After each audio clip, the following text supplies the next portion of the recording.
Muy buenas noches. Gracias a los asistentes virtuales por su presencia, su tiempo, su voluntad.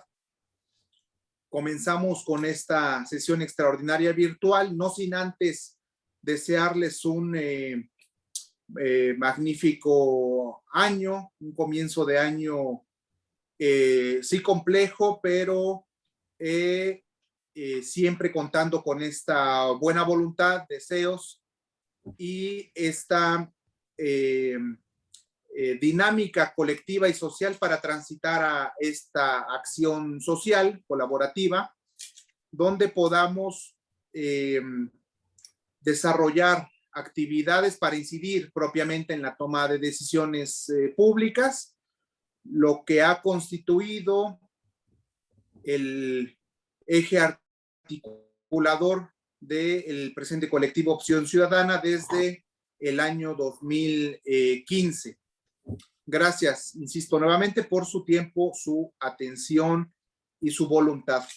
Iniciamos con esta sesión extraordinaria donde Gerardo Pérez Muñoz participará con la ponencia y posterior conversatorio con el tema Los pendientes de 2023.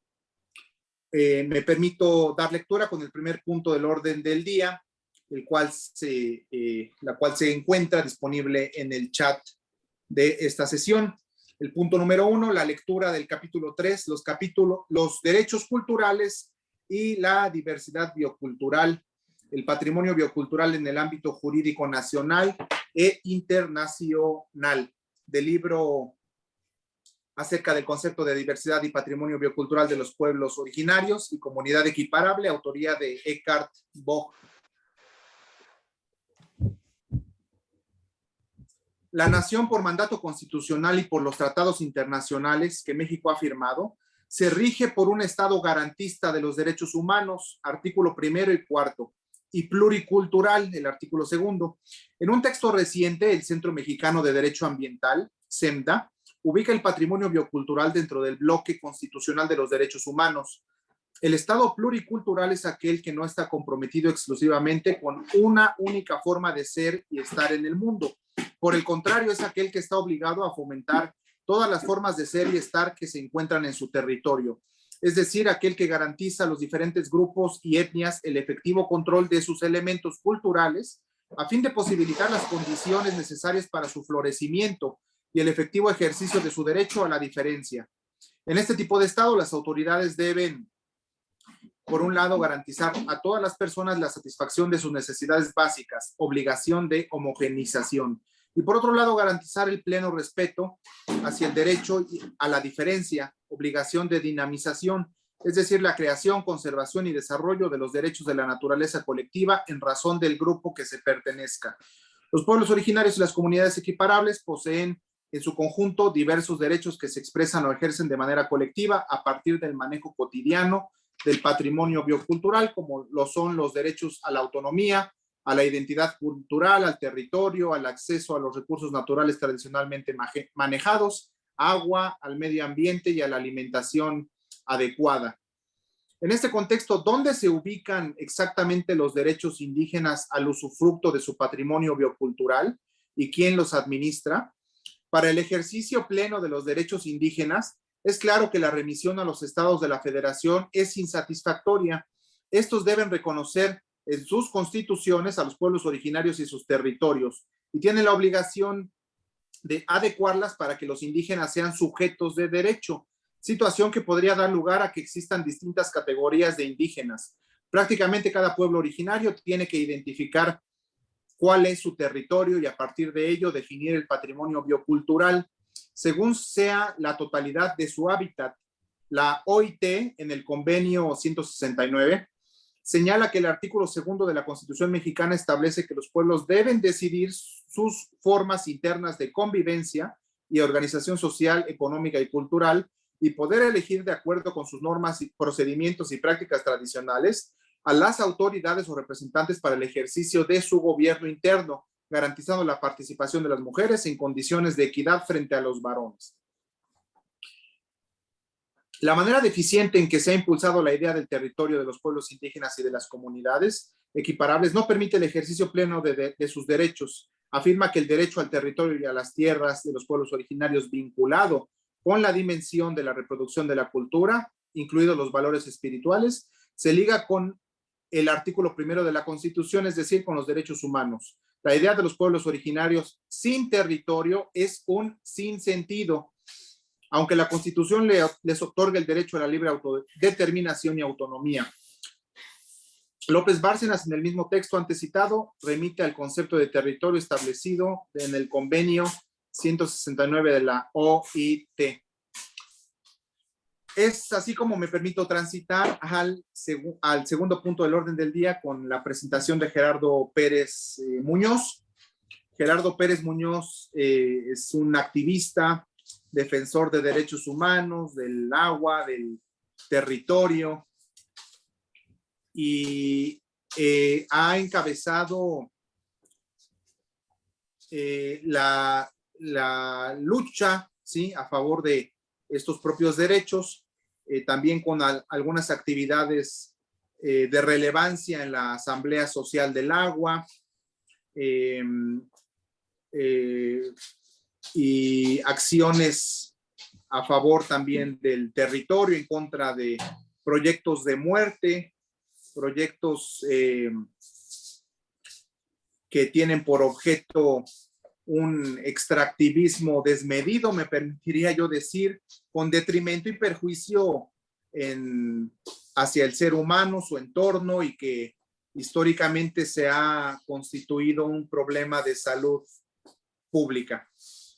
Es así como me permito transitar al tercer punto del orden del día, con la ponencia y posterior conversatorio de este tema, los pendientes de 2023.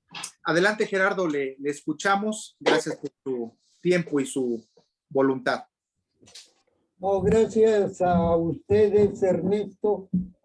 Y más que una ponencia, pues sería una plática. Me gusta más eso que lo de ponencia, que es muy académico y es muy vertical, como si uno tuviera la verdad única y revelada, lo cual es falso.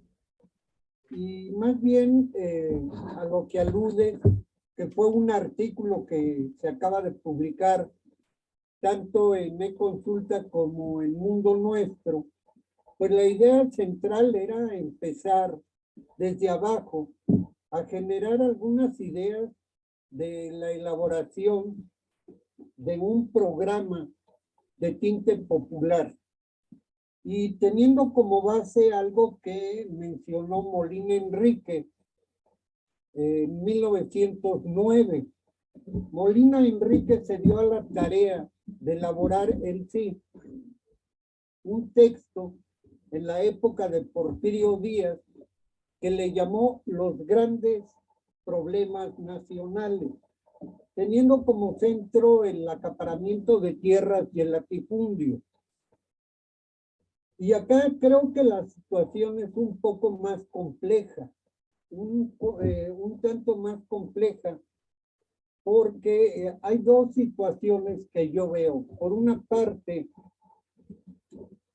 estas insuficiencias, yo le llamaría, de la 4T, del gobierno de la 4T, por una parte, y por una suerte de flojera, algo que mencionaba ya Julio Cortázar, de flojera de pensar. Julio Cortázar decía en uno de sus textos que nos estamos acostumbrando a no pensar y vamos a terminar por no pensar. Y creo que esto es lo que está sucediendo. Sobre todo porque hay un discurso muy potente que viene de Andrés Manuel y que para muchas gentes es como una cuestión litúrgica. Es la verdad ahí, sí. Y ponerlo en duda, pues te marca en un sector o te empiezan a estigmatizar. Entonces, más bien la idea es esa. Ya que hay unos elementos que me gustaría mencionar también son los niveles. La idea es que podamos trabajar esto, tanto en el 23 como en el 24 va a estar en juego desde la federación, el estado y los municipios, ¿qué realmente quiere y necesita la gente? No hablo de pavimentación, no hablo de este tipo de servicios. ¿Qué requiere realmente el país? Y empezaría por una cuestión muy simple. Preguntémonos qué tan independientes realmente somos. Y si vemos la historia del país, desde 1821, inclusive un poco antes, nacimos como un país endeudado. En pocas ocasiones se ha, y bueno, estamos en una fecha más o menos próxima, se ha declarado la moratoria de la deuda pública, que fue un motivo para que los franceses invadieran nuestro territorio. Hay una suspensión también de la deuda cuando llega el primer gobernador, el primer presidente de la República, Guadalupe Victoria. Luego se da otra moratoria en la época de la Revolución. La última moratoria se dio con Lázaro Cárdenas. Y actualmente cerca del 50% del Producto Interno Bruto es deuda pública. Y nada más para tener una idea, en este año 2003 vamos a pagar más de 1,000 millones de intereses de la deuda, a lo cual hay que sumarle otro tipo de deudas. Comisión Federal, Pemex, carreteras, que lo dejó efectivamente los gobiernos de Salinas, Cedillo, Calderón, Fox, hasta la fecha. Y entonces esto nos lleva a una cuestión, no somos tan independientes.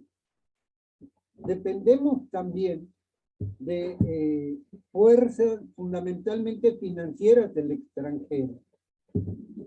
Y el otro elemento que hay que ponerlo en el tapete de la discusión que ya inició es en qué contexto se puede dar esta discusión. ¿A qué me refiero?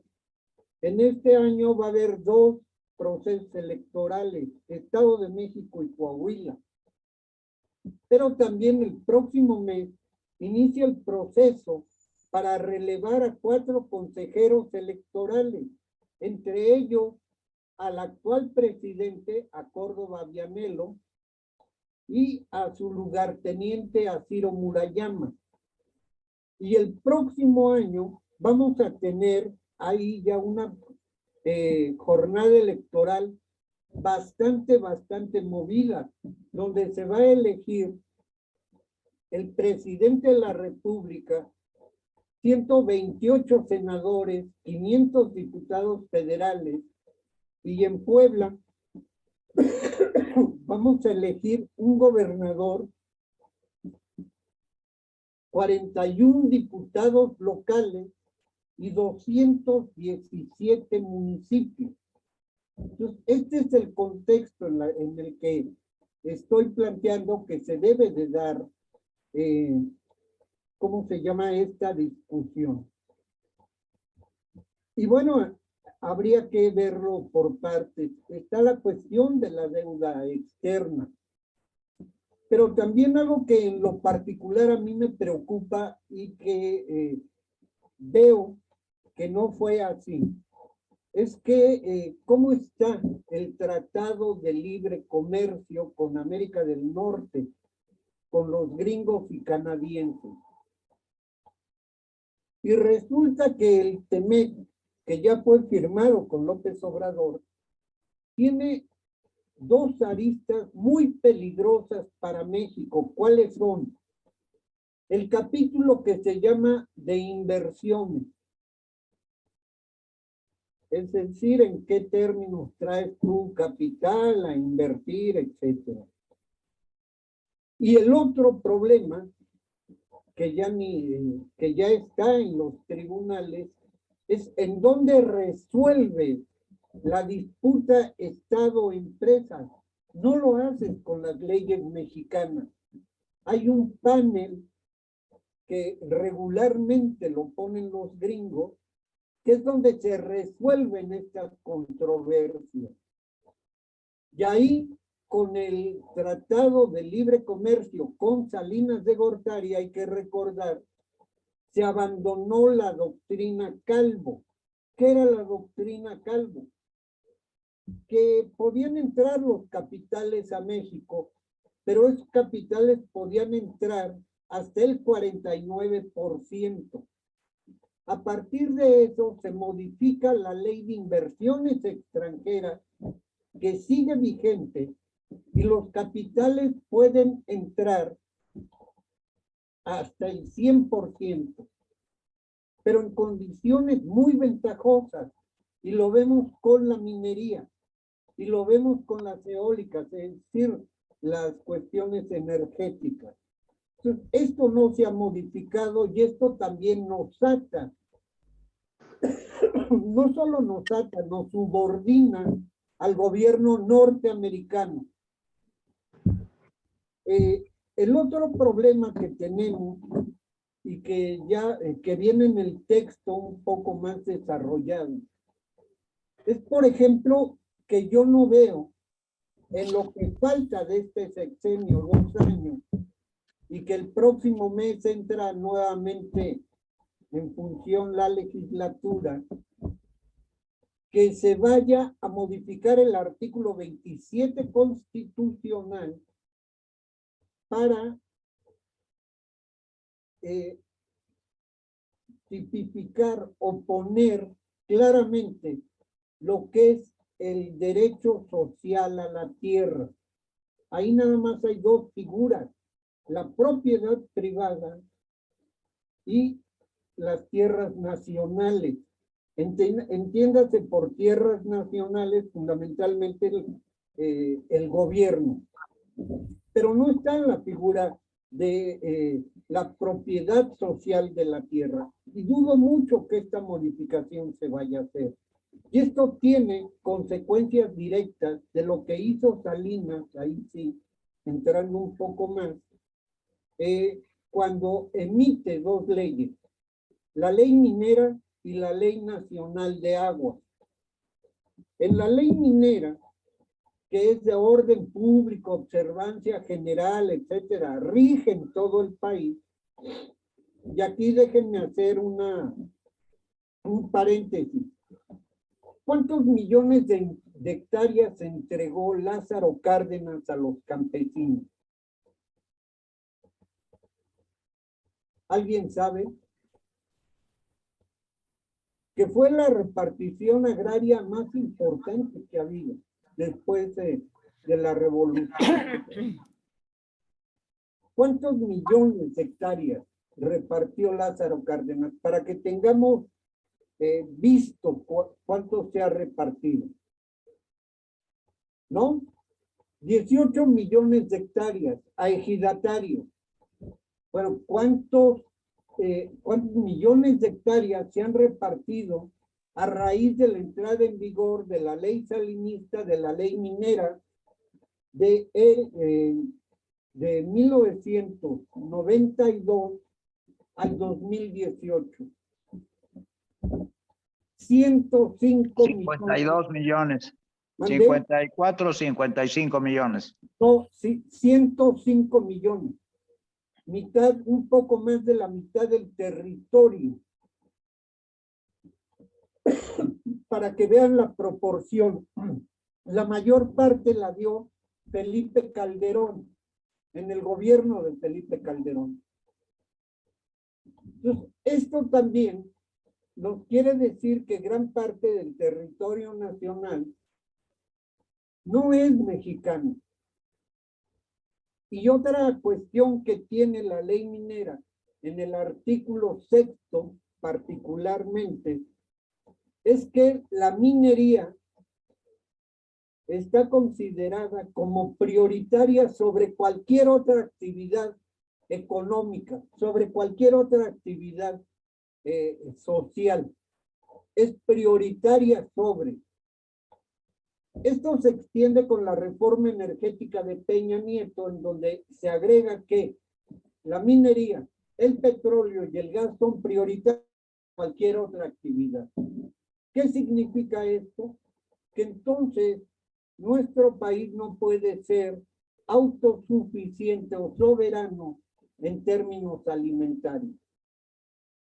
Hoy consumimos más del 50% del maíz, viene de importación. Y en el artículo 19 de esa ley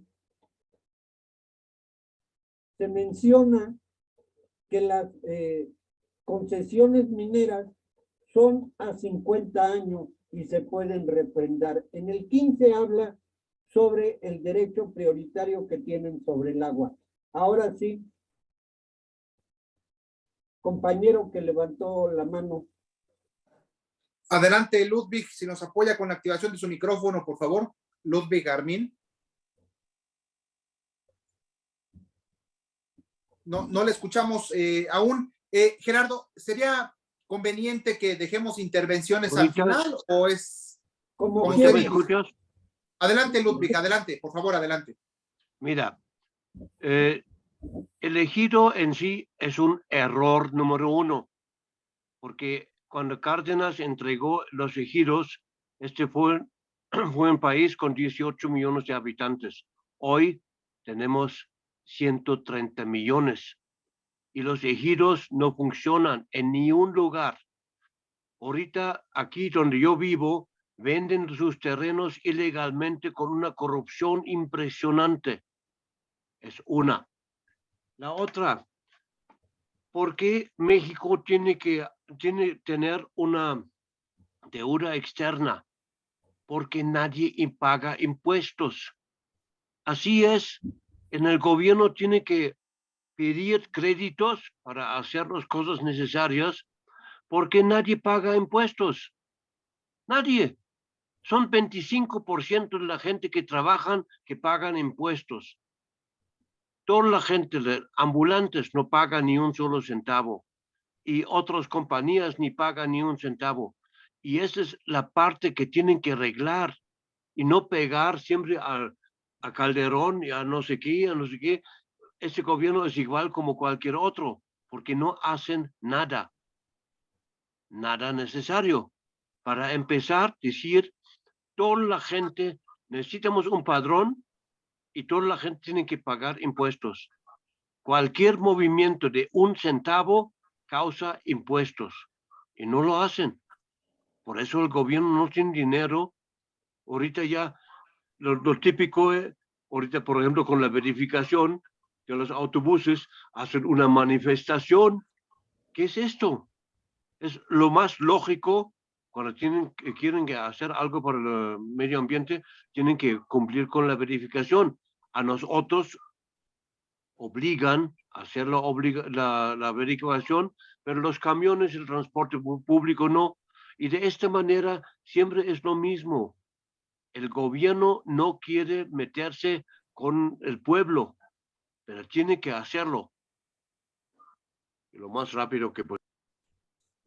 Gracias, Ludwig, por sus comentarios. Continuamos con la intervención por parte de Gerardo. Gracias. Comentaría Ludwig que primero se informe. Hay un libro muy elocuente de Luisa Paré que da cuenta de cómo los ejidos sí funcionaban hasta el 92 y cómo a partir de esa fecha, en donde la modificación al 27 constitucional que tiene que ver con esto, mete a las tierras como mercancía. ¿Qué es el objetivo? Entonces, y en la ley de aguas nacionales, que también se modifica, en un artículo específico, se menciona que toda el agua que requieran las mineras va a estar a su disposición, todo el agua. ¿Qué tenemos en estos dos ámbitos? La otra pregunta sería, ¿cuántos municipios hay en México? 2.500. ¿Cuántas concesiones mineras se han dado hasta la fecha? 26,000. Prácticamente 10 concesiones mineras por municipio. ¿Y cuántas concesiones de agua se han dado? 537,000 concesiones de agua. ¿Quiénes las tienen? Industria minera, automotriz, refresqueras, maquiladoras, etcétera. Para ponerlo en cifras, el 5% de esos concesionarios controlan hoy el 70% del agua en México. Y qué bueno que me recordó Ludwig. Hay que también, y que está en el texto, modificar la ley de derecho. La ley de derechos es lo que deben de pagar las empresas. Bueno, ¿cuánto creen que pagan las empresas mineras? Estoy dando datos de la Secretaría de Economía del Gobierno Federal. Las mineras. A las mineras se les cobra el 0.002%. Ni siquiera el 1% pagan de impuestos. Esta ley viene, que es una contradicción en sí mismo, desde Miguel de la Madrid. ¿Sí? ¿Y por qué es una contradicción? Porque si dices que estás en un gobierno progresista, que no de izquierda, deberías de modificar este tipo de ley. La otra es, para no hacer el cuento grande, hay cerca de 32 leyes que vienen, que son leyes generales o reglamentarias, que vienen de la época neoliberal y que siguen rigiendo los procesos económicos fundamentalmente en nuestro país. Un caso típico, 1998 con la crisis económica de Zedillo, yo creo que Ricardo se va a acordar. Que Zedillo cambia a los ministros de la Suprema Corte de Justicia, convierte la deuda del Fobaproa, que era una deuda privada, en deuda pública, en donde este año vamos a pagar por ello 54,000 millones de pesos. Y los ministros lo que hacen es validar lo que se conoce como anatocismo, el cobro de intereses sobre intereses de los bancos. Y en otra ley, la ley bancaria, no hay un equilibrio entre la tasa activa y la tasa pasiva de los bancos, lo que sí hay en Europa. Es decir, cuánto te pagan por tener tu dinero en los bancos y cuánto te cobran de intereses por prestarte un préstamo. Y es enorme la diferencia. Y a través de eso hay un flujo entonces de recursos que se va al extranjero. Caso concreto de Santander, BBVA, Citi, etcétera. Lo que se trata fundamentalmente es de poner en el centro la discusión de qué tipo de país queremos. Otra cuestión que se enuncia y que me parece muy extraño, siendo un gobierno que se dice progresista, es por qué han metido a la congeladora la iniciativa de ley de modificación del artículo 4º constitucional para constitucionalizar plenamente los derechos de los pueblos indígenas. Esta se le entregó a López Obrador en Sonora, en la tierra yaqui, en el 2021 por una cuestión central. Hay 3 elementos de esa ley que echarían abajo estos grandes proyectos que están llevando a cabo. 1, se reconoce a los pueblos indígenas como sujetos de derecho. 2, se reconoce el pluralismo jurídico, es decir, se le reconoce su sistema normativo a los pueblos indígenas. 3, se reconoce plenamente lo que menciona el artículo 6º del convenio 169 de la OIT, que tiene que ver con la consulta libre, previa e informada a los pueblos indígenas. Y déjenme hacer otro paréntesis. ¿Quién firma? ¿Quién estaba como en la presidencia de la República y firma este convenio? Salinas de Gortari, que estoy seguro no supo ni lo que firmaba. Y en septiembre del 93 entra en vigor el convenio. Ha sido muy difícil echarlo a andar, pero forma parte del cuerpo de leyes de nuestro país. Ahora bien, la otra parte tiene que ver con la cuestión política. Lo pongo de esta manera. ¿Cuánto es, si sumamos todos los padrones de los partidos políticos, cuánta gente está agrupada a un partido político?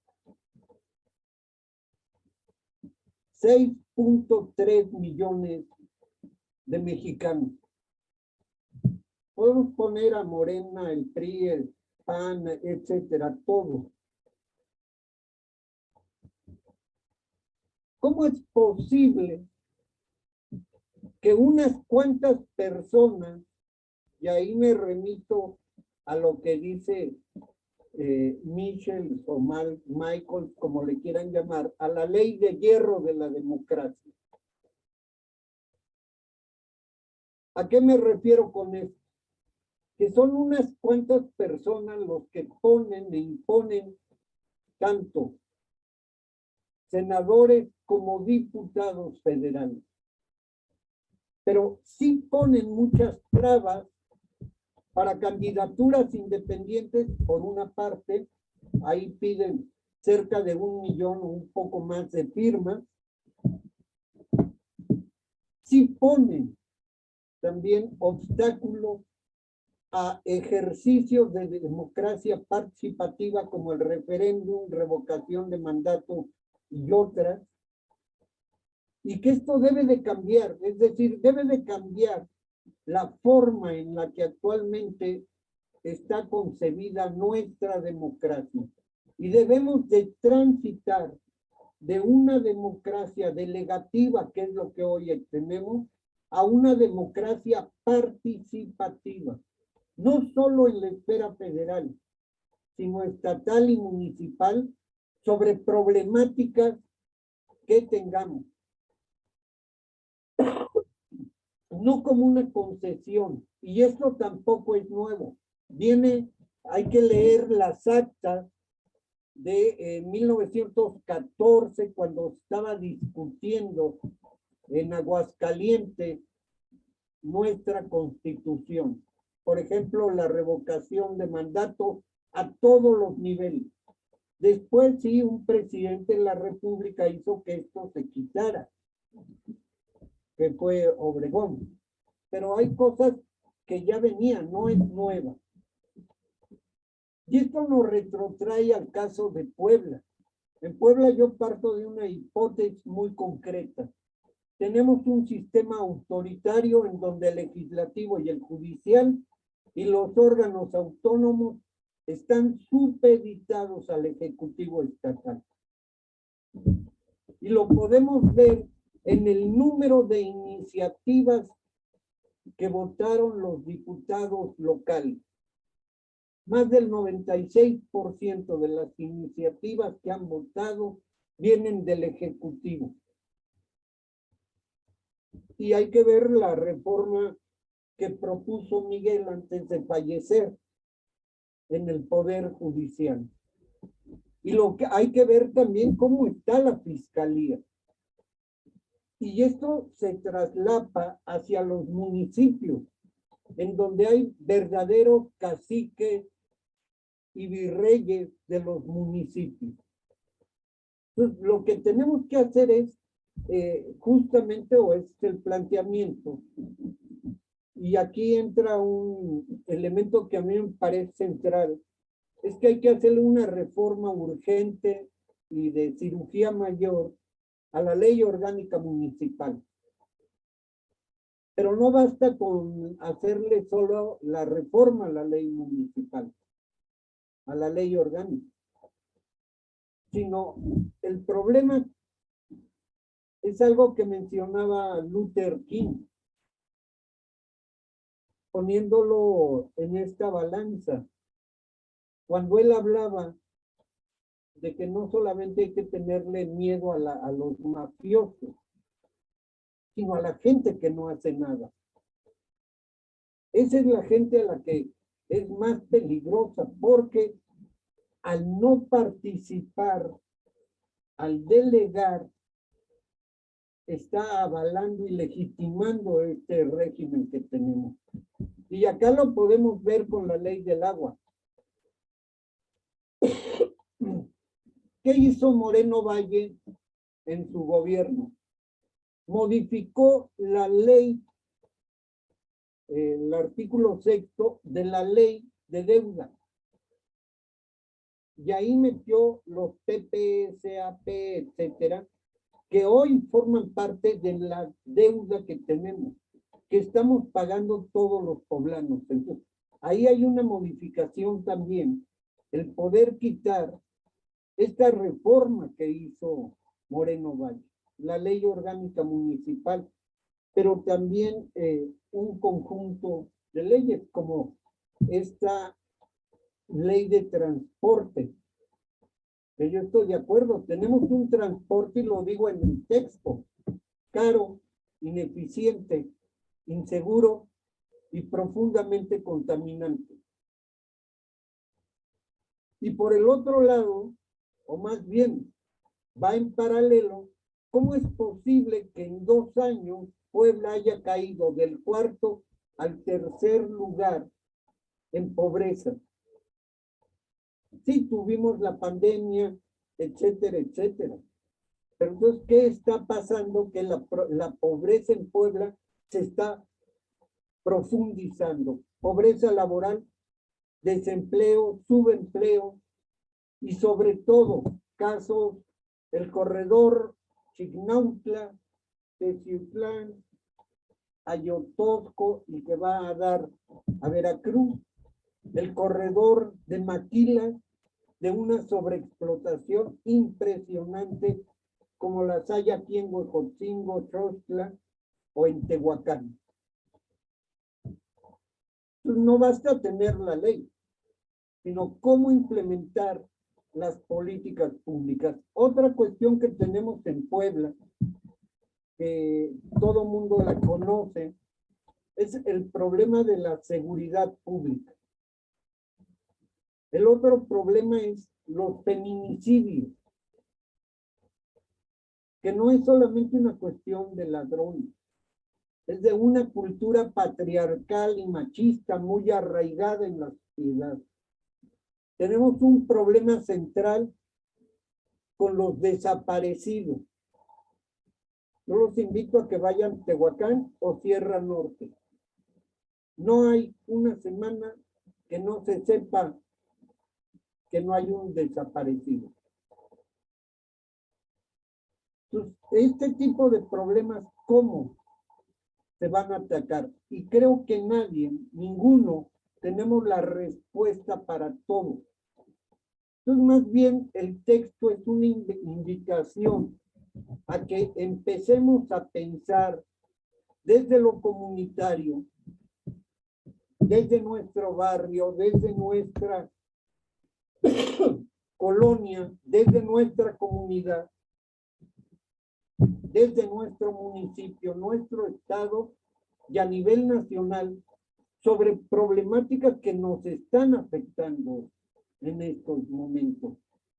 Y lo otro es cómo recuperar, que si bien se ha recuperado, esto hay que reconocérselo al gobierno actual, el salario mínimo no ha sido así para el salario contractual.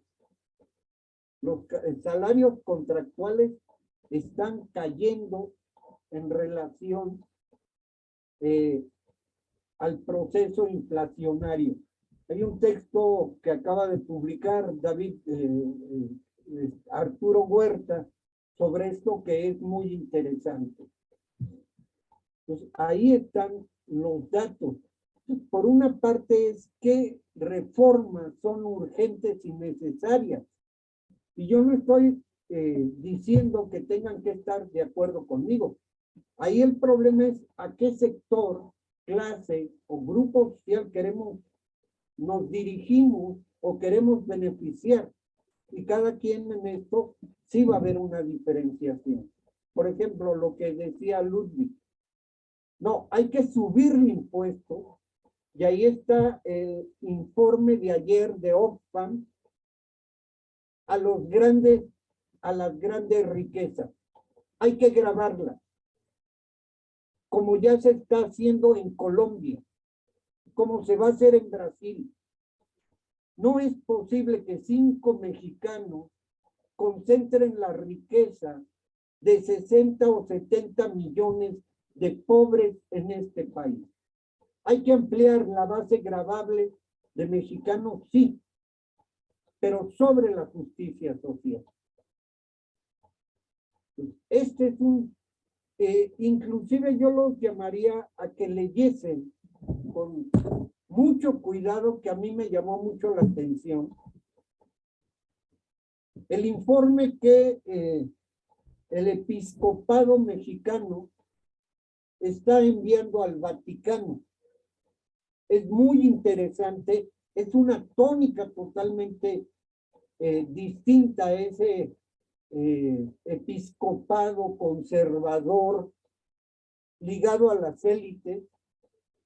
Hoy es un episcopado que me llamó la atención, más crítico y proponiendo cuestiones como esta de gravar a las grandes riquezas.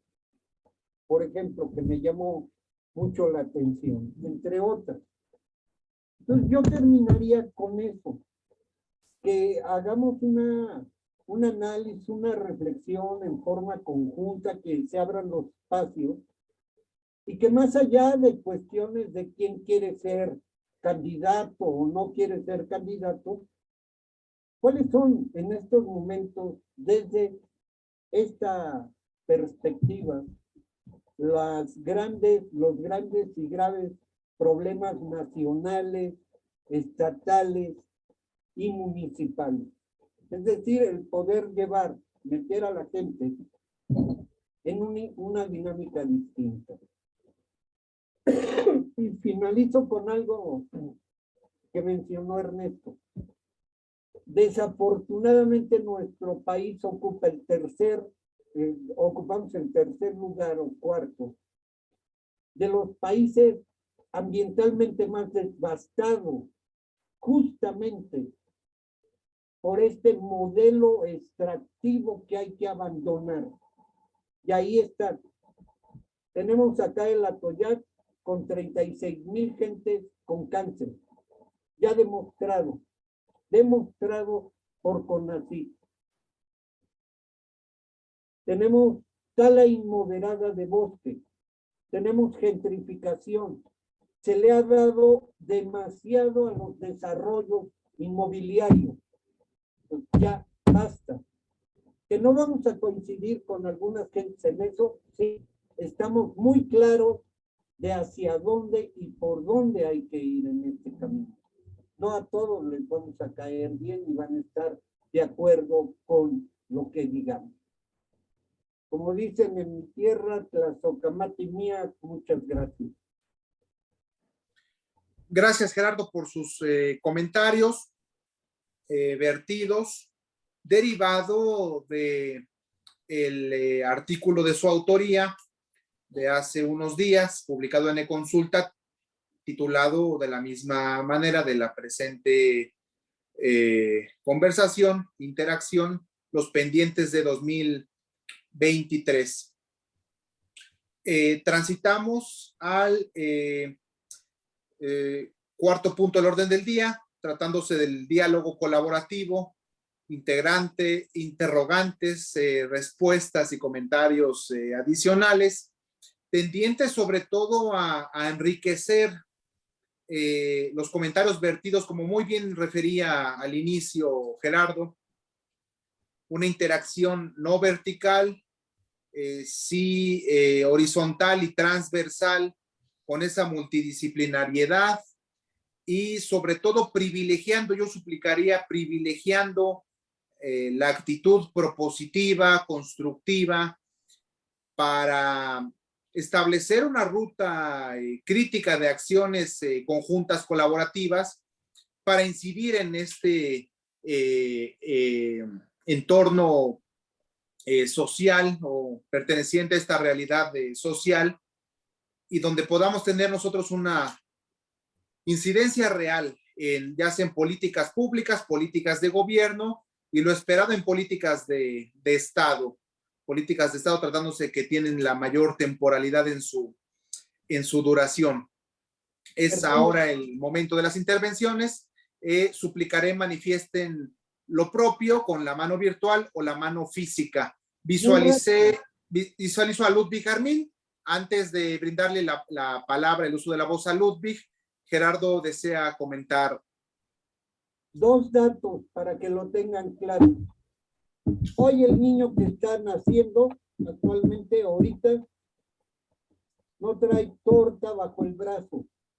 Trae ya una deuda acumulada de 122,000 pesos, que es lo que cada mexicano tenemos que pagar durante el año para el pago de intereses de la deuda pública. El otro dato lo declaró Miguel Barbosa antes de fallecer. Este año en Puebla se va a pagar solo por intereses, por la cuestión de la plataforma Audi, el CIS, el Barroco, etcétera. Vamos a pagar 2,500 millones de pesos los poblanos. Son datos. Eso no hay que verlo con un prisma ideológico. Ahí están los datos y cada quien que los interprete. Gracias. Gracias, Gerardo. Sí, situados en la realidad, antes de darle el uso de la voz a Ludwig, perdonen lo que también nos apoya activando su micrófono, Ludwig. Bien refería Gerardo Pérez, los instrumentos financieristas, economicistas de los APPs, la Asociación Pública Privada, Proyectos para la Prestación de Servicio, PPS, el ideólogo o el artífice de dichos mecanismos financieros esclavistas, me permitiría yo decir, disculpen ustedes, fue Pedro Aspe Armella, según los datos con los que cuento yo, con los que cuenta su servidor. Una mirada al pasado, sí, es necesario allegarnos de datos del pasado para situarnos debidamente en el presente y proyectarnos hacia el futuro con la realidad que contamos, ¿no? Como muy bien refiere nuestro amigo Alfredo Jalife, amigo de Opción Ciudadana, esta jaula en la que nos encontramos, ¿no? Y Gerardo Pérez también abordó de manera objetiva la trascendencia, el impacto del Tratado México-Estados Unidos y Canadá. Adelante, Ludwig. Luis Armin nos apoya con la activación de su micrófono, por favor, para escucharle debidamente.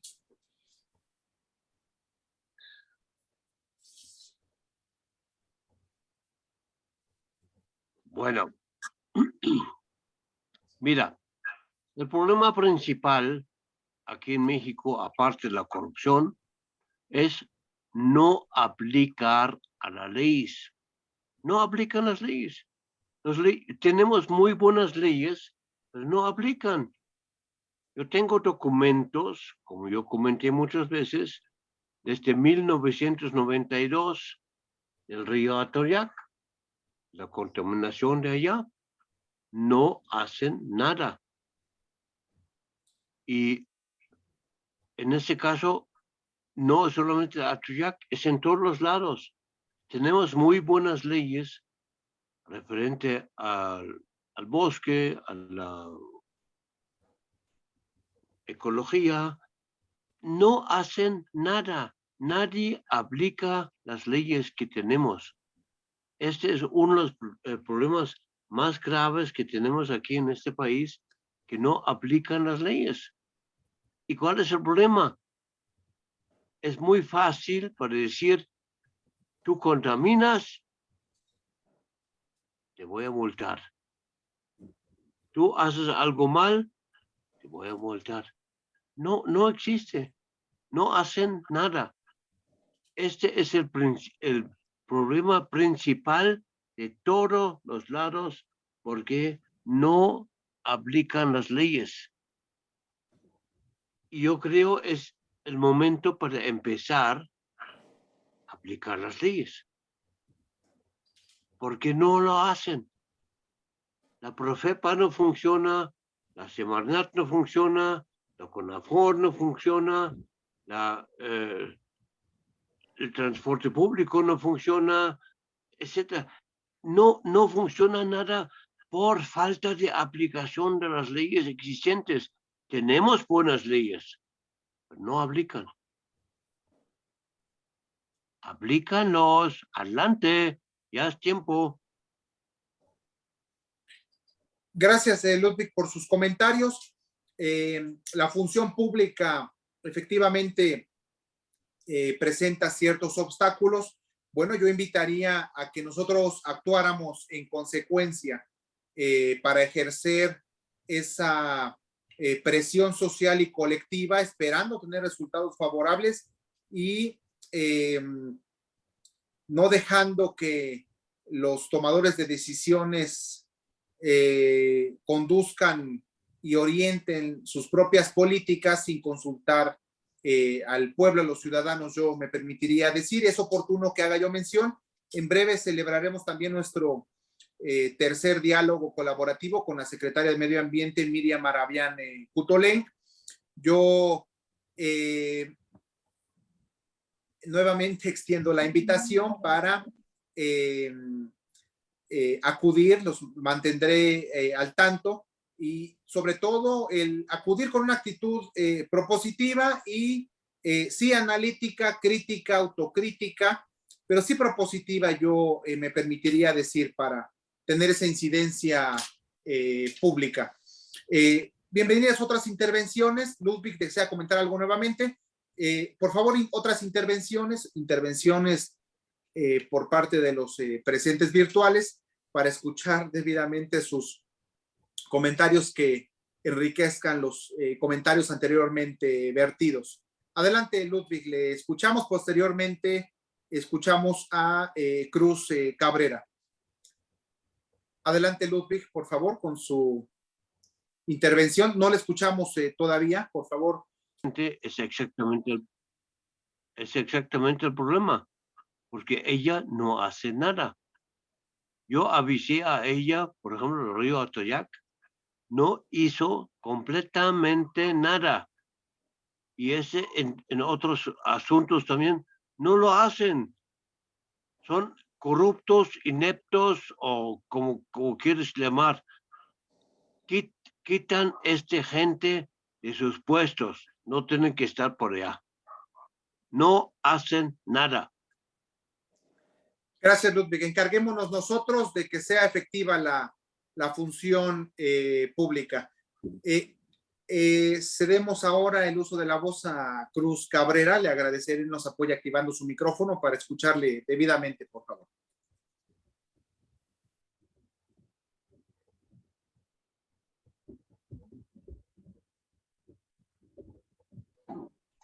Sí, ya, ¿verdad? Le escuchamos, adelante, por favor. Ok. Bueno, me presento antes que nada, mi nombre es Ascensión Cruz Cabrera, de la Sierra Norte, municipio de Jopala. Por temas técnicos no fui puntual en la ponencia, pero sí, lo que pude entender sobre esta vía de la lucha y sobre todo de lo que ha estado pasando no solamente actualmente, sino que a través de los años. Yo recientemente he estado haciendo un trabajo sobre el tema de una lucha social que estamos manejando de unos terrenos, ahora sí que de ejido, que se están peleando, que hay intereses políticos, intereses territoriales, y a lo que voy descubriendo, estaba leyendo el educador Paulo Freire, en su libro en su ensayo de extensión o comunicación sobre cómo tenemos que introducirnos para que podamos ser efectivos, ¿no? Podríamos tener leyes, podríamos tener buenos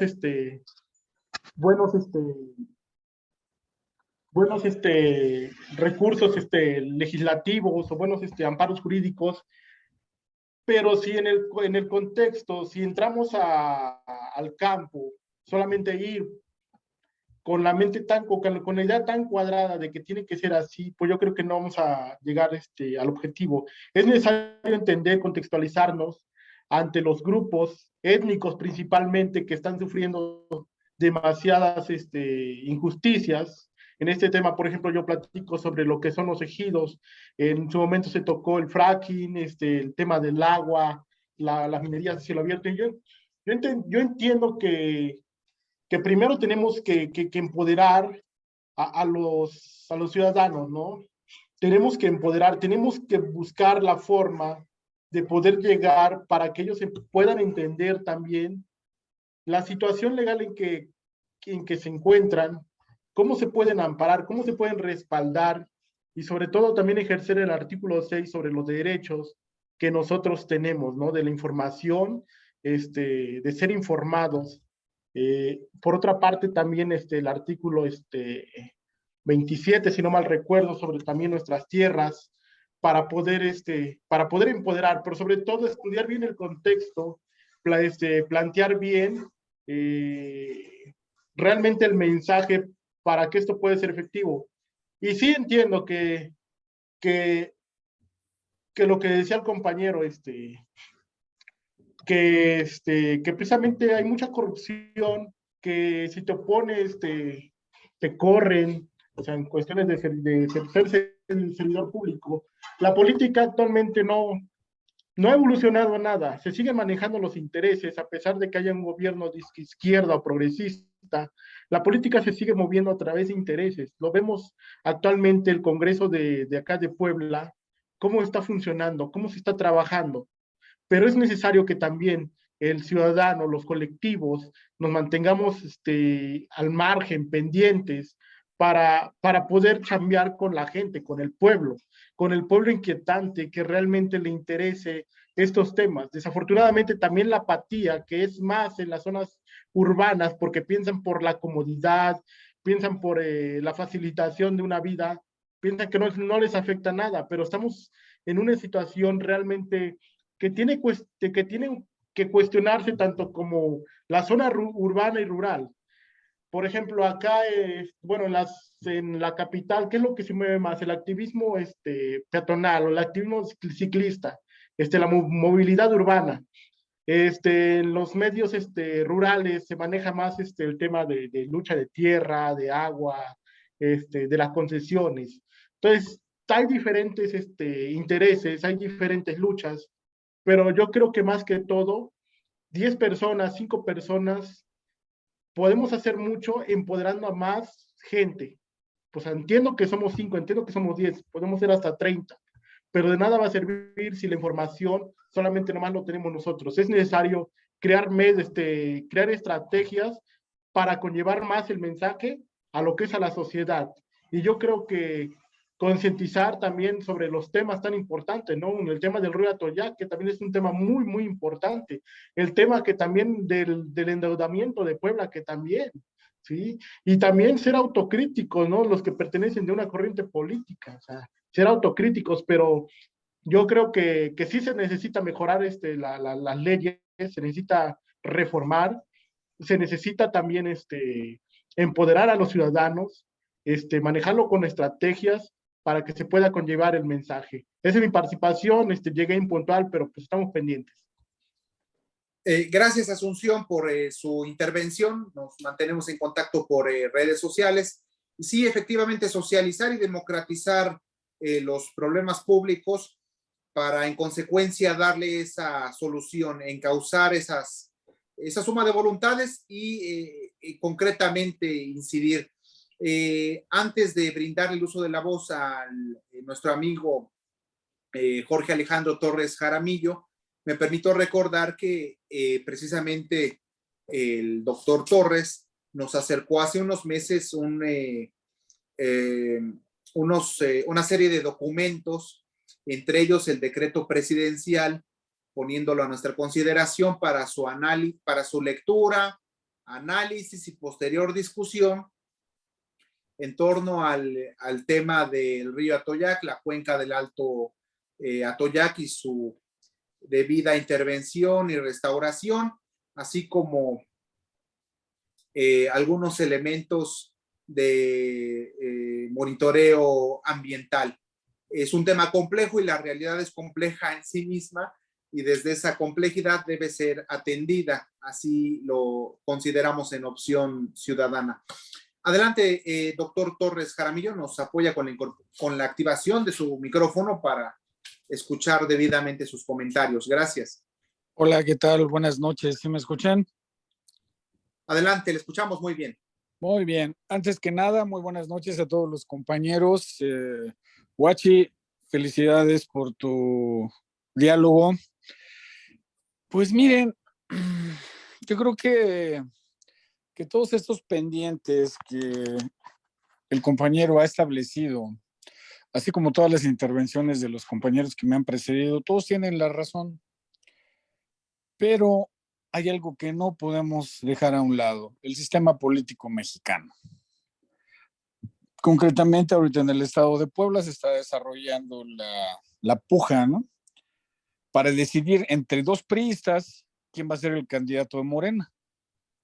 Cuando supuestamente, pues debería de ser Morena el que tendría que designar un cuadro para ocupar esa candidatura y van a ser dos priistas los que se van a pelear la designación para el primer puesto.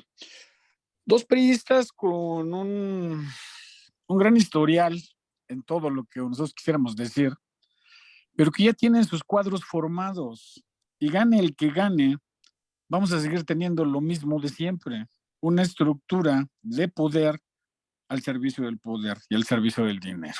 ¿Sí?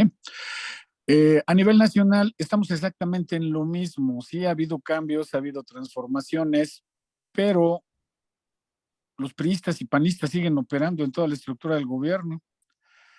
Decían algunos compañeros acerca de la corrupción, de la Secretaría del Medio Ambiente, que no hace nada.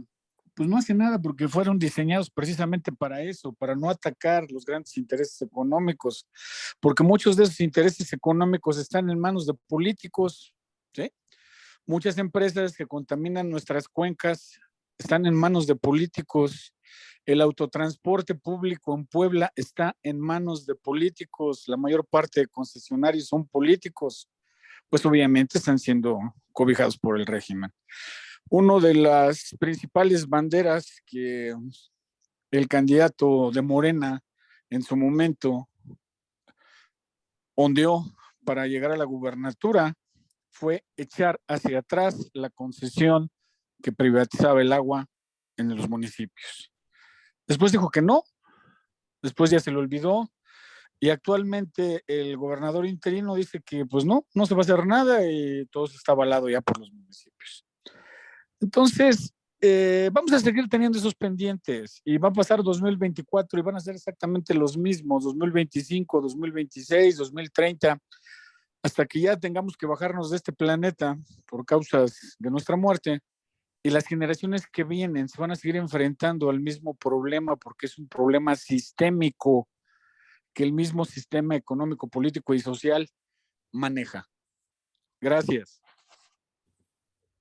Gracias, doctor Torres Jaramillo, por sus comentarios.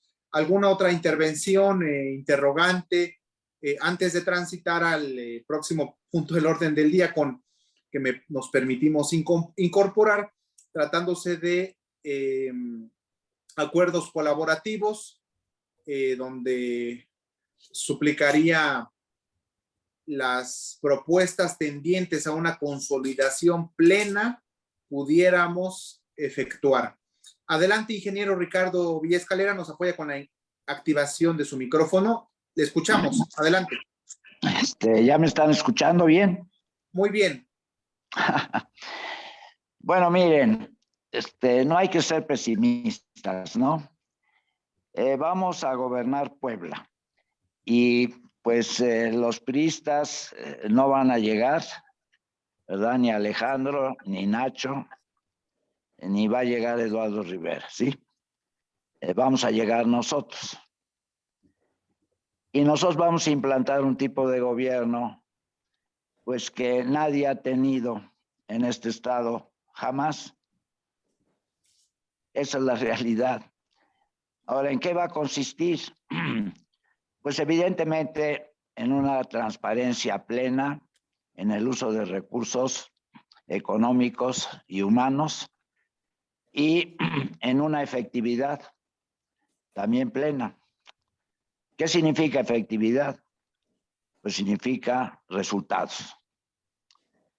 Y para que haya resultados, tenemos que entender bien los problemas y plantearlos bien. Ustedes, desde luego que han planteado, empezando por mi gran amigo Gerardo, un número de problemas que ya los conocemos, que son pues prácticamente históricos, que ya venimos arrastrando. ¿Y qué vamos a hacer? Pues en primer lugar vamos a tener un gabinete muy especializado, muy capaz, con perfiles muy bien escogidos y que va a enfrentar cada quien en su área, ¿verdad? Son 12 o 14 secretarías de Estado, la problemática a la que ustedes se han referido. Ahora bien, ese gabinete va a tener algunas modificaciones en las secretarías. Por ejemplo, es obvio que necesitamos una secretaría de Minas. Eso lo dije yo a Andrés Manuel ahí en Saltillo cuando íbamos a hacer el gabinete sombra de su gobierno, ¿sí? Vamos a necesitar una secretaría de planeación para saber a dónde vamos y dónde vamos a llegar y cómo vamos a llegar, ¿verdad? Hay que planear bien las actividades del Estado y tener objetivos cuantificables. Por ejemplo, si Aguascalientes como estado ha crecido más que ningún estado de la República, según datos que tenemos, llegó a crecer el 10% anual, bueno, pues ¿por qué Puebla no lo va a hacer? Si tenemos que crear, que esa es la realidad, 1.300.000 empleos al año en el país y no los pocos que creamos, pues a Puebla le tocan más de 50.000 empleos. Bueno, pues esos evidentemente, ¿no? Tenemos que crearlos. Para eso, Puebla tiene que volver a reindustrializarse, así como lo están haciendo muchos países que en la globalización, pues por angas o por mangas, se desindustrializaron. Creo yo que ahora este es el tema del momento, ¿no? Cuando vino aquí Biden y Trudeau y demás, pues ustedes saben de sobra que mal que bien decidieron ir a un modelo que para nosotros es bien conocido de muchísimos años de sustitución de importaciones. Eso ya lo debíamos de haber hecho desde hace mucho tiempo, ¿verdad? Hemos perdido ahí muchísimos empleos domésticos, hemos fomentado los empleos fuera del país, hemos roto las cadenas productivas, hemos bajado fuertemente el crecimiento económico de una economía que se movía alrededor del 6% anual. Como todos ustedes saben, la hemos bajado a un 2%. Este sexenio en promedio será del 1%. El próximo año, el Banco de México, bueno, perdón, el próximo año ya es este. En 2023, el Banco de México ya dijo que vamos a crecer al 0.9%, dicho por el Banco de México, etcétera, ¿no? Entonces vamos a enfrentar absolutamente todos los problemas. Ahora, ¿cómo lo debemos de hacer? Con una participación bárbara de los ciudadanos. Es indiscutible. Vamos a crear comités ciudadanos para que en el río Atoyac, en todo el tema de las minas, todos los problemas en transporte, etcétera, etcétera, esos comités ciudadanos apoyen a nuestro gobierno, tengan, como se dice, dientes, es una expresión un tanto sajona, y tengan presupuesto. Y estudien bien las relaciones que hay en sus áreas y den la información y las ideas para que de manera vinculatoria se tomen las decisiones desde el gobierno, ¿sí? Entonces yo creo que así vamos a avanzar muchísimo. Vamos a tener innumerables mesas de diálogo en que haya todos los sectores de la sociedad y que opinen libremente para que de esa manera entendamos bien cuál es la dimensión del problema en cada área y cuáles son sus posibles soluciones. Y con ese diálogo muy abierto, que puede ser a través del tiempo, no nada más en un momento dado, creo que vamos a ir resolviendo y mejorando la situación general de la población. Tenemos 6,5 millones de habitantes en este estado, de los cuales 4 millones no alcanzan una vida digna, según las estadísticas. El famosísimo tercer lugar que tenemos en pobreza, ¿verdad?, dentro del país, pues evidentemente nosotros no lo aceptamos como poblanos. Nos parece una vergüenza, nos parece verdaderamente un insulto a nuestra capacidad. Esa es la realidad, ¿no? Otra secretaría que deberíamos de tener es la Secretaría de Industria. Nosotros en la industria pues conocemos mucho de eso. Puebla indiscutiblemente se ha desindustrializado, pues, la famosísima industria textil que llegó a tener 400 fábricas, ahora no tiene ni 40, ¿no? Entonces tenemos que hacer un esfuerzo no solamente en esa industria, sino en muchas otras, incluso nuevas, ¿verdad? Las incubadoras, la creación de empresas y el trabajar fuertemente, ¿no?, en el campo, a través de las cooperativas y a través de mucho capital de riesgo también, que no se utiliza en el sistema financiero porque no quieren, porque les da miedo. Tenemos que ver que el sistema financiero realmente cambie su enfoque. No es fácil, pero pues los bancos de desarrollo, que son bancos de gobierno, pues deben de tener una función muchísimo más fuerte de la que han tenido, porque la banca comercial, pues desgraciadamente, como todos sabemos, no tiene sus límites, ¿no? Entonces hay que atacar todos estos diferentes factores para hacer un gobierno excelente, un gobierno que realmente la gente lo sienta, ¿verdad?, en los bolsillos.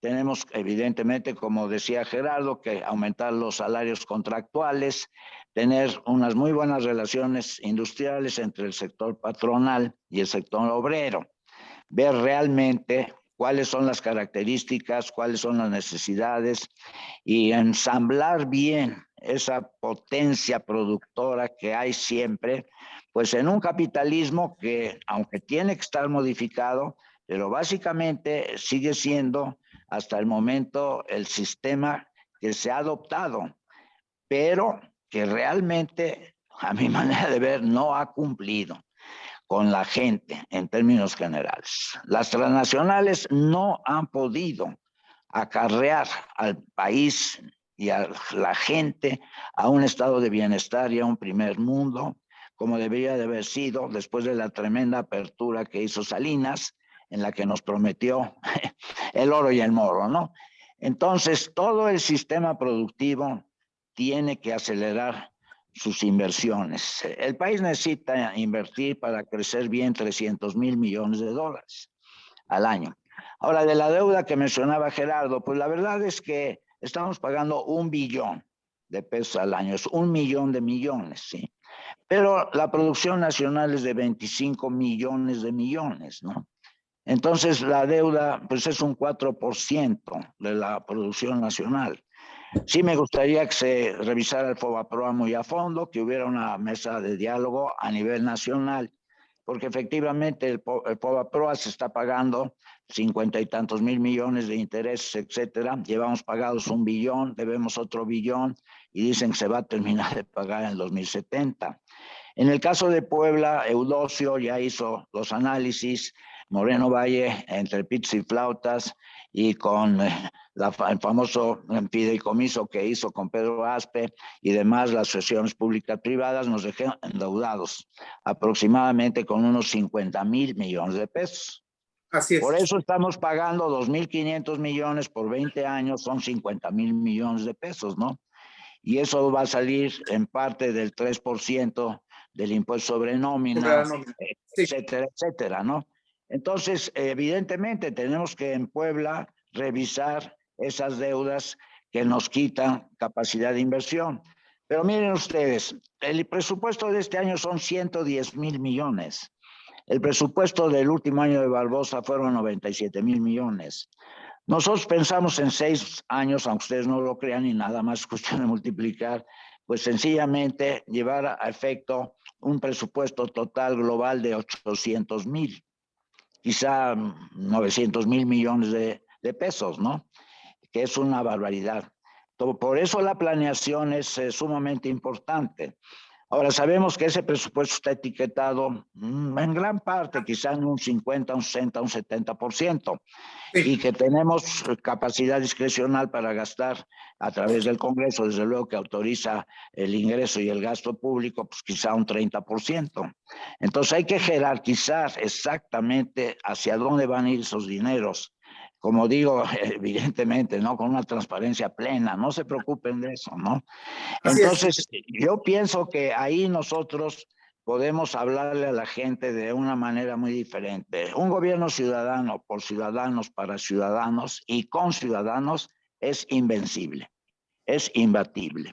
Se los digo desde ahora, estoy plenamente seguro. Que los requisitos son un poquito fuertes y tediosos, yo ya pasé por eso, ¿verdad? 126 mil firmas en 30 días repartidas en 144 municipios, lo cual no puede ser, sencillamente es imposible, ¿no? Para candidatura a gobernador. Entonces yo creo que tenemos un gran as en nuestras manos y que lo vamos a jugar y lo vamos a jugar bien. Ahora es cuestión de organizarnos y de profundizar en cada área, de tener los perfiles y de que todos se incorporen al gobierno, todas las gentes que quieran realmente colaborar con un salario, etcétera, etcétera, porque estoy seguro que vamos a enfrentar los problemas y los vamos a resolver, porque vamos a tener un gobierno totalmente abierto. Si no le tenemos miedo a ningún problema, no le tenemos miedo a ningún grupo de interés, no vamos a estar coludidos, desde luego, con ningún grupo de interés y vamos a favorecer el interés de las mayorías, como es de suponerse, ¿no? Entonces, seamos más optimistas. Yo creo que esta es la buena. Hay que organizar muy bien todo este año 23. Hay que entrar en la contienda en septiembre a junio. Y bueno, pues vamos a ver de qué cuero salen más correas. No creo que el discurso de los antiguos priistas que ahora se sienten morenistas y que dicen que van a hacer milagros con la Cuarta Transformación, que ni saben en qué consiste, ni saben a dónde nos va a llevar, porque nunca ha sido verdaderamente definida la Cuarta Transformación. Eso es casi un engaño político, en cierto sentido. Porque Ingeniero, si se pregunta a dónde va a terminar el país en el 2030, nadie lo puede decir. Y nosotros sí tenemos que decir dónde va a terminar el estado de Puebla en el 2030. Y yo me comprometo a que terminemos excelentemente bien. Y con eso termino. Muchas gracias. Gracias, ingeniero, por sus comentarios. Efectivamente, organización, organización y organización. Requerimos organización en todo el estado y en la capital, en nuestra zona metropolitana. Adelante, Gerardo, algún comentario, por favor. Sí, rápidamente de lo que decían los compañeros, no en orden, pero sí. no es solamente organización, es información. Ya casi la máxima Foucaultiana se aplica. Información y saber es poder, evidentemente.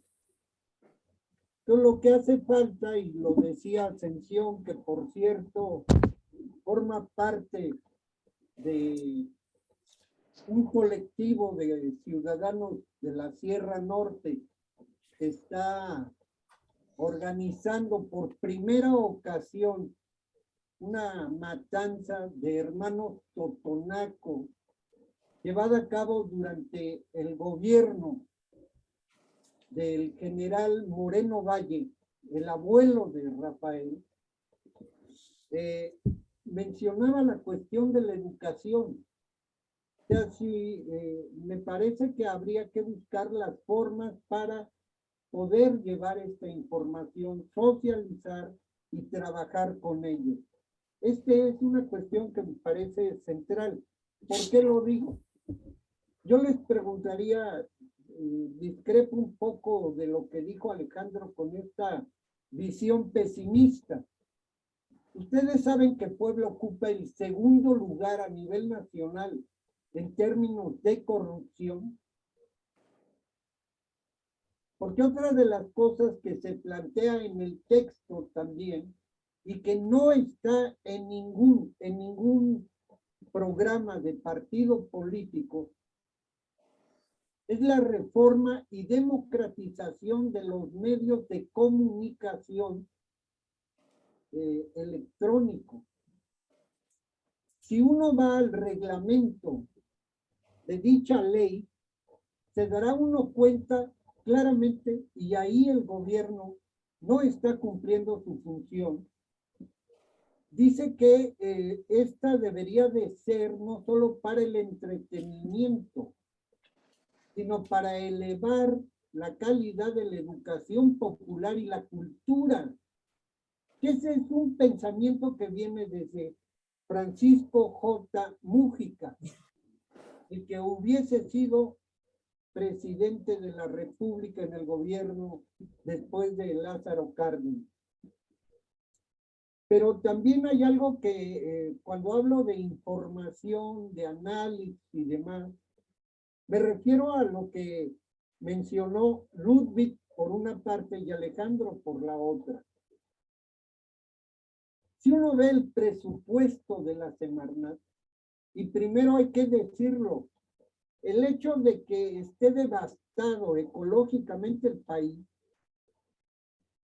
no es gracias a Dios, fue totalmente plan con maña, fue premeditado, en donde la política ambiental no importaba. Era hacer un país maquilador con el TLC y lo lograron. Con muy bajos salarios, en muchos lados, Jalisco, Sinaloa, Sonora, parte de Puebla, con trabajo asalariado y esclavizado, demostrado ya, es que la política ambiental y ecológica está hasta la fecha en el actual gobierno subordinada a la política económica y comercial.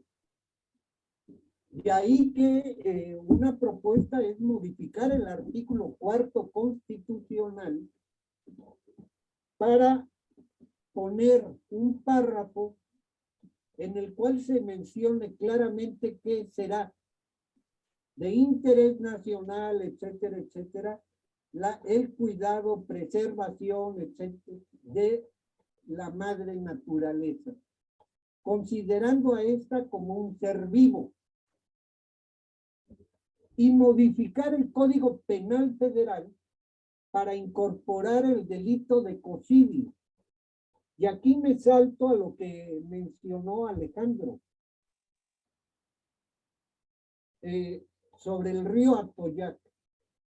Yo no veo, exceptuando los compañeros del Fray Julián Garcés de Tlaxcala, un real interés sobre lo que pasa en el río Atoyac y que se cumpla cabalmente, no con la farsa que se ha hecho ahorita por parte del gobierno federal, de los gobiernos de Tlaxcala, Puebla y Huejotzingo y Texmelucan del lado de Puebla, que realmente se cumpla con la recomendación 10/2017, que lleva 6 años sin cumplirse.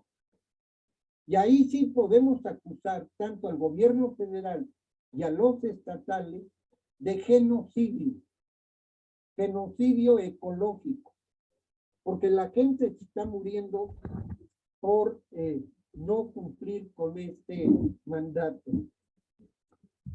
Algo que mencionaba también Ascensión, que me parece importante, hace tiempo la UNAM hizo una encuesta junto con una encuestadora llamada Col. Cuando a la gente le preguntaban si estaba preocupada por el medio ambiente, el 78% decía que sí, particularmente los jóvenes. Y esto se liga con una estadística que salió en Latino Barómetro. Cuando a la gente a la gente le preguntan en México qué acciones ha tomado contra la inseguridad, la cuestión del medio ambiente, etcétera, y le muestran, ha ido a una marcha, a una manifestación, ha hecho un escrito, ese interés baja al 2 o 3%. Es decir, los mexicanos hablamos mucho y hacemos poco.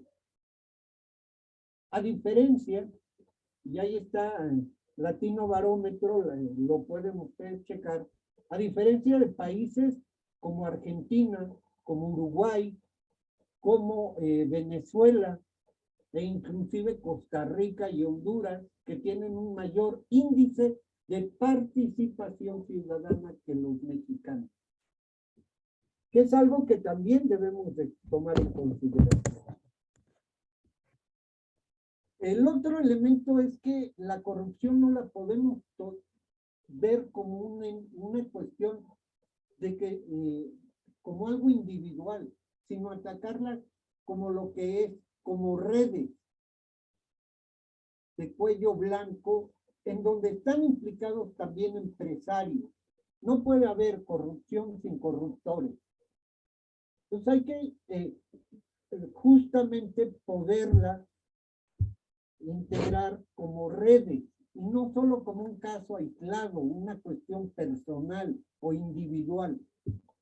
Y esto lleva a que no hemos logrado todavía decirle a la gente que la corrupción impacta sobre su nivel y calidad de vida. Es decir, una gente que se robe el presupuesto público, digamos del sector salud, no va a haber médicos, no va a haber medicina, no va a haber un resto de insumos, lo mismo para el campo, educación, donde querramos verlo. Entonces hay una relación directa entre corrupción y violación a derechos humanos. Por eso en el propio escrito menciono que la corrupción, como ya se ha hecho también, y ya hay en la ONU, ya hay un resolutivo al respecto, se debe de ver como un crimen que no prescribe. No importa que apelen y que digan que las leyes no deben ser retroactivas. Sí. ¿Qué pasa con la gente de Mario Marín? ¿Qué pasa con la gente de Moreno Valle? La gente que estuvo con Piña Olaya, que estuvo con Melquiades, etcétera, que se robaron dinero público. Y no basta que lo paguen. Pues sí creo que habría que hacer este tipo de modificaciones, y eso hay que bajarlo también a los presidentes municipales. En el caso, decía, de que hay que ser muy analíticos en términos del presupuesto público. Les comentaba que hay más de 530,000 concesiones de agua. ¿Saben cuánto inspectores de Conagua hay a nivel nacional? Inspectores de agua, 87. Es ridículo. Y esto tiene que ver porque no se le ha dado el presupuesto requerido a Conagua. Y esto trasládalo a Profepa, a áreas naturales protegidas, etcétera. Entonces, es ahí donde tenemos que también entrarle como ciudadanos. Y finalmente, hay una cuestión que no podemos soslayar. Recientemente se hizo un estudio sobre cuántos jueces y magistrados conocían sobre justicia ambiental. Porque los casos que les llega a ellos, les llega como actos administrativos meramente. Bueno, resulta, ¿y cuántos se habían capacitado? Solo el 9% de los jueces y magistrados conocen y saben sobre legislación ambiental. Y ahí que también vale la pena recuperar una promesa que hizo la actual presidenta de la Suprema Corte de Justicia de hacer una sala específica sobre justicia ambiental. Y para ir cerrando hay que recuperar esto que mencionaba Galeano. Decía Galeano que gente pequeña en lugares pequeños pueden transformar el mundo. Y con esto quiero también felicitarlos y particularmente a ti, Ernesto, por esta lucha en contra del INAH y transparentar justamente el presupuesto sobre la reconstrucción en Puebla. Mis felicidades. Estos son pasos, son cosas que hay que valorar, hay que difundir, y con gusto ahora que tengo la oportunidad de poder escribir en algunos medios, con mucho gusto, si ustedes me ponen al alcance material que soporte lo dicho, con mucho gusto cuentan conmigo.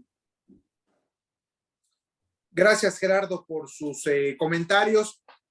Efectivamente, en esa lógica de transitar de una pasividad a una acción social, donde el patrimonio, en este caso histórico y edificado, consideramos cuenta con una relevancia trascendental, dada la distinción obtenida hace 35 años con esta declaratoria de Puebla como Ciudad Patrimonio de la Humanidad, pero sí conscientes de la propia historia en toda la entidad poblana, en la Mixteca, al norte, en Cantona, en Tepeyagualco,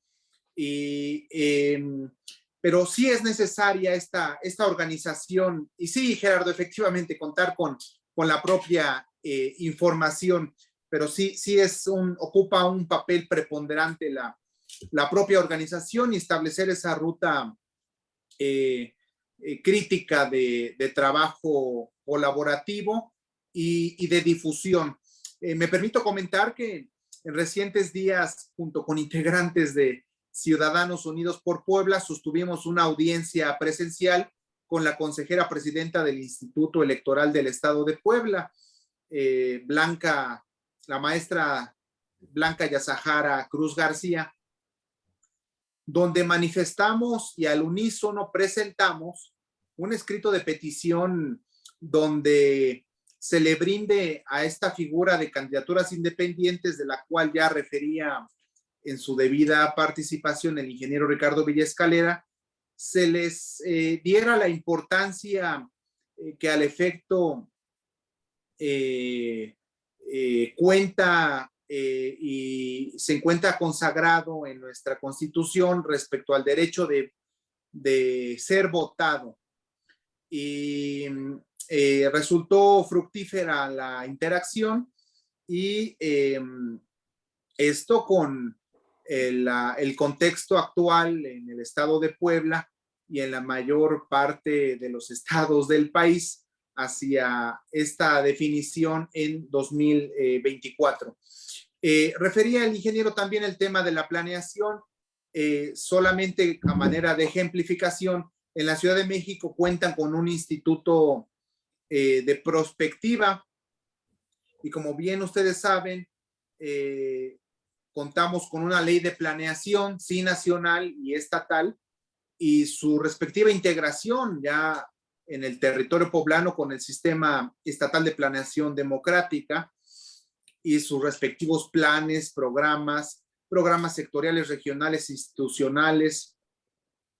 Y sí considero debemos mantener esa incidencia colectiva para apropiarnos de ese futuro que tanto anhelamos. En alguna otra intervención, yo me permitiría destacar la presencia de nuestro amigo el licenciado Raúl López Cruz, el maestro Raúl López Cruz. Él ha fungido con una participación muy relevante en el Instituto Nacional de Administración Pública y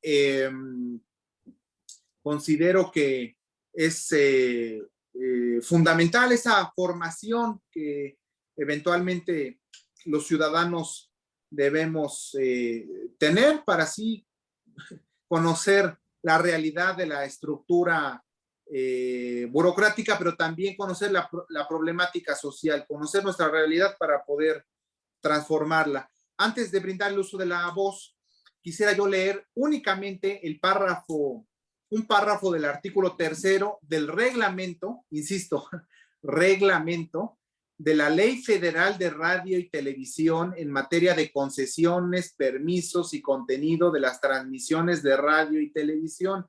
En su título primero, disposiciones generales, y su artículo 3º, al efecto establece que la radio y la televisión orientarán preferentemente sus actividades a la ampliación de la educación popular, la difusión de la cultura, la extensión de los conocimientos, la propagación de las ideas que fortalezcan nuestros principios y tradiciones, al estímulo a nuestra capacidad para el progreso, a la facultad creadora del mexicano para las artes, a la participación ciudadana y a la solidaridad y al análisis de los asuntos del país desde un punto de vista objetivo a través de orientaciones adecuadas que afirmen la unidad nacional, la equidad de género y el respeto a los derechos de los grupos vulnerables. Este reglamento se expidió en el año 2002. Y finalmente quiero comentar que en breve también celebraremos nuestra tercera audiencia con el diputado local Gabriel Osvaldo Jiménez López, quien funge como presidente de la Comisión de Participación Ciudadana y Combate a la Corrupción, temas esenciales, fundamentales, coyunturales que han constituido el abordaje de la sesión de esta tarde. Pendiente en nuestro estado de Puebla, la Ley de Participación Ciudadana, que muy bien Gerardo Pérez nos ilustró con estos propios mecanismos de participación ciudadana, referéndum, plebiscito, otras figuras como la silla ciudadana, que también nosotros nos permitimos contemplar en la propuesta que ya le entregamos al diputado Osvaldo Jiménez y que en breve él se comprometió a presentar esta propuesta para que nuestro estado cuente con esta ley de participación ciudadana. Consideramos que es una legislación impostergable también. Y gracias, Gerardo, por los comentarios en torno a la defensa del patrimonio y esta vinculación, ampliar esta vinculación también con integrantes del Comité Defensor del Patrimonio Histórico, Cultural y Ambiental de Puebla, cuyo trabajo articulador no es nuevo, ya data de hace algunos años, propiamente a favor del patrimonio, oponiéndose a algunas obras que han puesto en riesgo la distinción y la denominación de nuestro patrimonio como ciudad patrimonio de la humanidad ante la UNESCO. Estos 6.99 kilómetros cuadrados de nuestra ciudad de Puebla. ¿Alguna otra intervención, algún comentario, interrogante? De lo contrario, transitaremos ya al quinto punto durante el día. Adelante, doctor Intervención Torres. rápida, no voy a extender mucho. Adelante, Mira, por favor. Estimado Gerardo, de verdad, no es pesimismo, es realismo. Dentro de los primeros meses de gobierno de Finado Barbosa y a principios del gobierno de López Obrador, se nos convocó vía Semarnat para que desarrolláramos un programa de rescate de la cuenca del Alto Atoyac, Puebla-Tlaxcala. Lo hicimos, lo presentamos a los diferentes niveles de gobierno y un funcionario público concretamente a nosotros nos dijo, a otros compañeros y a un servidor, lo que ustedes tienen entre manos va más allá de lo que es un rescate de la cuenca del Alto Atoyac. Ustedes están hablando de seguridad hídrica y ojo con lo que voy a decir, empoderar al pueblo, y eso no lo podemos permitir, ¿sí? Porque nos van a sobrepasar. Esa es una facción política. Bueno, el gobierno del estado, a unas sabiendas de que en la entidad, tanto de Puebla y Tlaxcala, hablabas de la agrupación Fray Julián, perdón. Conocemos toda la declaratoria, sabemos cómo se está manejando, y yo te lo puedo decir de primera fuente que los datos que presenta el gobierno de Puebla son alterados. A un servidor lo convocaron para que presentáramos una propuesta de estudio de lo que requería la autoridad, la hicimos llegar, vieron que éramos de la Autónoma de Puebla, dijeron no, porque estos no los podemos controlar, lo está haciendo una empresa privada. Van. Dentro del programa ecológico y todo aquel rollo, y la política sigue siendo la misma, se desarrolla un plan de ordenamiento ecológico del Alto Atoyac, del Atoyac, ¿sí? Con una empresa privada, iba a ser originalmente, afortunadamente se los dieron a los compañeros de la Universidad Autónoma Metropolitana, de aquí se me olvidó el nombre, pero lo tiene la Autónoma Metropolitana. Nos reunimos con ellos, nos convocaron. Se fueron de espaldas cuando vieron toda la información que tenemos. Ellos mismos lo cuestionaron. ¿Por qué no se las dieron a ustedes? Yo lo que les dije, preferible que se los hayan dado a ustedes en una empresa privada porque nunca vamos a saber qué es lo que pasa, ¿sí? Y me dicen ellos, dice, bueno, y también aquí vamos a tener ciertos problemas porque tenemos criterios de confidencialidad. La política sigue siendo la misma, la estructura es la misma. Te vamos a hacer llegar, le encargaría yo a los compañeros que te hagan llegar también toda la información de esta declaratoria que nosotros estamos proponiendo. Tenemos información, nosotros tenemos estudios de la Atoyac desde las décadas de los 70 en la Autónoma de Puebla. Toda la información está a la mano. Gracias.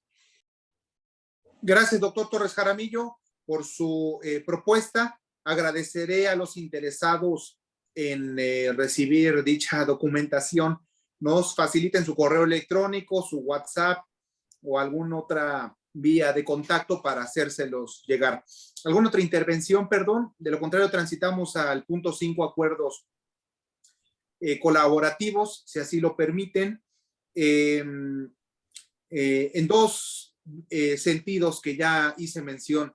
La próxima reunión con la secretaria de Medio Ambiente, Miriam Arabián Cutoleng, secretaria de Medio Ambiente del Ayuntamiento de Puebla, una reunión un diálogo colaborativo, carácter propositivo y proactivo, me permitiría yo mencionar. En breve también lo estaremos haciendo de su conocimiento, y también este diálogo colaborativo con el diputado Gabriel Osvaldo Jiménez, quien ahora también me permito comentar un dato que omití anteriormente. él se comprometió en nuestra primera audiencia a celebrar 3 eventos de carácter académico a manera de recabar comentarios, propuestas por parte de universidades. Sabemos que el sector académico, el sector estudiantil ocupa una posición relevante, pero se comprometió a desarrollar diálogos con las universidades incorporadas a la UAP, las universidades privadas propiamente pertenecientes al consorcio universitario y universidades privadas que no tienen incorporación a la UAP y que no forman parte de este consorcio universitario. Sabemos bien que algunas universidades han desarrollado históricamente trabajos interesantes en torno al tema de los salarios, observatorio de salarios,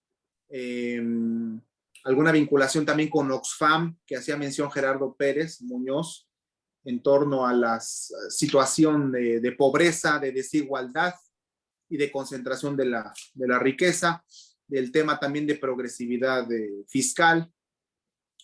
Y yo creo es necesario establecer estos puentes con estas universidades, con quienes haya una real posibilidad de incidir en la toma de decisiones públicas. Finalmente comento que Gerardo Pérez Muñoz en su primera participación con Opción Ciudadana el año pasado, recordar que esta es la tercera interacción, en su primera interacción abordando el tema de la devastación ambiental, propuso al final de la sesión elaborar un escrito y presentarlo ante las autoridades de la Benemérita Universidad Autónoma de Puebla, en particular a la rectora María Lilia Cedillo Ramírez, donde solicitemos que el derecho ambiental, como parte de la Facultad de Derecho, ahora que ya atravesó por un cisma, ocupe una función social relevante, frente a otras fuentes del derecho. Lo comentó Gerardo con nosotros, se propuso en su momento, no llegamos a alguna determinación en aquella interacción, pero es un planteamiento que me permito rescatar, y podríamos incorporar también a propios académicos del ICUAP, el Instituto de Ciencias de la UAP, donde también nuestro amigo Jorge Alejandro Torres Jaramillo forma parte activa, y también con la doctora Rosana Schiaffini Aponte. Sería cuestión de reunirnos y en consecuencia elaborar este escrito. Recordar que nuestra universidad de carácter público recibe más recursos que el propio ayuntamiento de la capital poblana, y que propiamente es sujeto de una incidencia pública por parte de los ciudadanos al recibir eminentemente recursos públicos y constituir un ente fiscalizadora con toda su estructura de su manejo financiero, su plan de cuentas y lo que lo conforma. ¿Algún planteamiento como parte de algún acuerdo colaborativo que pudiéramos en este momento establecer? Es oportuno ahora hacer mención. Yo nada más me despediría de ustedes recordándoles justamente que una fecha como hoy, 15 de enero, pero en 1929, con la Gran Depresión, nace Martin Luther King. Y él deja una frase que me parece muy ad hoc a lo que estamos viendo. Él decía que la máxima tragedia no es la opresión y crueldad de las malas personas, sino el silencio de la buena gente. Y ahí está uno de los grandes problemas que tenemos todos. Hablo de que hoy se ha soltado desde hace tiempo la onda grupera, es decir, grupos por aquí, por allá, etcétera, donde no se articulan, de donde no se escuchan, o, y no lo digo solo por Ricardo, ponen por delante la cuestión electoral y no ponen por delante la elaboración de un piso mínimo, un programa mínimo a nivel municipal, a nivel regional, estatal o nacional, y contra lo que menciona nuevamente Alejandro, hay que revisar la historia.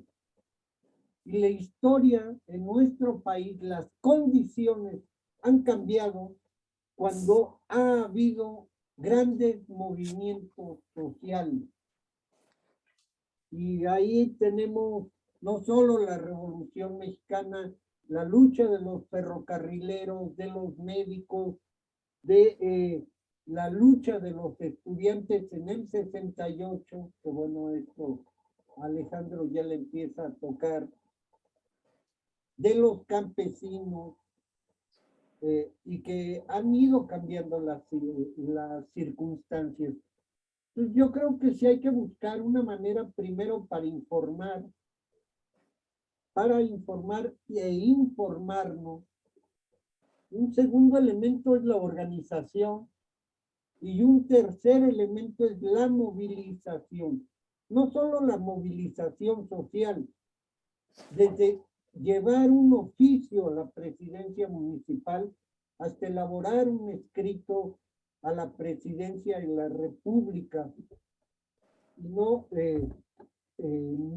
dejar en manos de los políticos la política. A mí me da y me llama mucho la atención, me da lástima en algunos casos, que hay compañeros de Morena que actualmente piensan que militar, que es muy distinto a solo estar afiliado, se reduce a el estar difundiendo las mañaneras. Pero no los veo involucrados en la defensa del territorio, los bosques, el agua, en el problema de la basura, que en varias partes ya es un grave problema, en contra del transporte público, justamente. Es decir, hay muchísimos problemas y muchas causas por las cuales empezarse a articular, desde la corrupción, desde la vigilancia del presupuesto, etcétera, como para solamente quedarse en su casa. Pues con esto les agradezco, y también recordando otra frase de Martin Luther King, él decía que la libertad nunca es voluntariamente otorgada por el opresor. Debe ser exigida por el que está siendo oprimida. Y lo que yo quise plantear en el texto es el proyecto de país que está en juego y que estamos viendo cómo a través de Morena se está refundando el viejo y el nuevo PRI y el PAN, o bien seguimos luchando, así no importa que nos vayamos a morir, todos nos vamos a morir, por una sociedad justa, libre y digna. Esta es la apuesta que yo hago. Y los invito, si les sirve de algo, pues el próximo texto va a ser sobre una excelente escritora que tuvo un gran paso por Puebla, un texto sobre una escritora que ganó el premio Nobel, y yo creo que mañana o más tardar el miércoles por la mañana estará siendo publicado. Gracias, Ernesto. Gracias a todos. Y hay que enriquecer esto no solamente en las universidades, en los barrios, en las comunidades, en los grupos, donde sea posible. Gracias, Gerardo, por sus comentarios y de no existir algún otro acuerdo colaborativo, mantenernos en contacto permanente con las próximas actividades que desarrollaremos, tanto con el legislativo y con los tomadores de decisiones en el ejecutivo.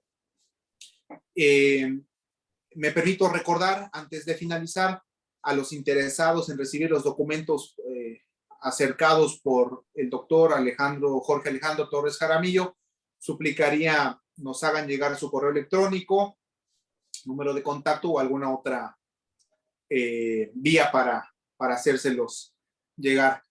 Transitamos al punto 6 del orden del día con la finalización de la sesión. Gracias a todos por su tiempo, su voluntad y su interés para ser partícipes de una incidencia colectiva para precisamente adueñarnos y apropiarnos de el futuro que deseamos. Gracias y que tengan todos muy buena noche y magnífico inicio de año. Mi mejor deseo. Gracias, Gerardo, por sus intervenciones. Gracias a todos los presentes. Gracias, fuerte. Luego.